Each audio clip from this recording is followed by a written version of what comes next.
बिस्मिल्लाहिर्रहमानिर्रहीम। अस्सलाम वालेकुम। सऊदी अरब में कोरोना वायरस से हालात बिगड़ने लगे। सऊदी अरब में एक दफ़ा फिर कोरोना वायरस के डेली केसेस की तादाद 500 का हिंसा क्रॉस कर गई।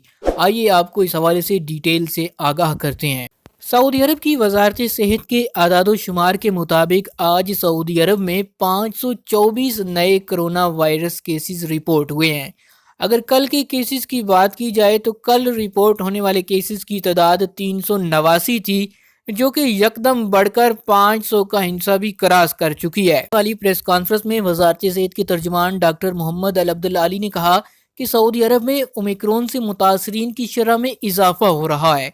वायरस को फैलने से रोकने के लिए बूस्टर डोज लगवाना जरूरी होगा और आज बूस्टर डोज के कानून में भी तब्दीली करते हुए 16 साल और उससे जायद उम्र के लोगों के लिए कोरोना वैक्सीन की तीसरी खुराक यानी बूस्टर डोज को लाजमी करार दे दिया गया है।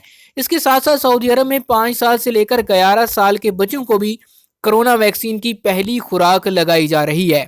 अब अगर बात की जाए कोरोना वायरस में इजाफे वाले केसेस के हवाले से कि यकदम इसमें इजाफा नोट किया जा रहा है, तो आइंदा आने वाले दिनों में लग यही रहा है अगर इसी तरह इजाफा रहा तो सऊदी हुकूमत एक दफ़ा फिर जो कोरोना SOPs हैं और जो पाबंदियां हैं उनको मज़ीद सख्त कर देगी।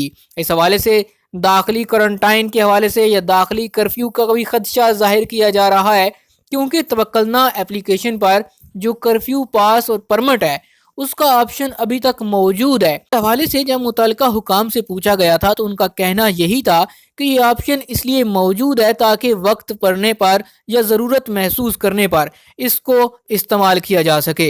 देखना यह है कि सऊदी हुकूमत इस हवाले से हिफाजती तदाबीर को किस तरह इख्तियार करती है। क्या पहले की तरह फिर समाजी फासला और मास्क की पाबंदी जो थी उसको लाजमी करार दिया जाता है, या फिर जो इसमें बाकी मेजर्स लिए गए थे वो इस दफ़ा भी लिए जाएंगे। क्या फ़्लाइट ऑपरेशन भी इससे मुतासर हो सकता है? जी हाँ, बिल्कुल।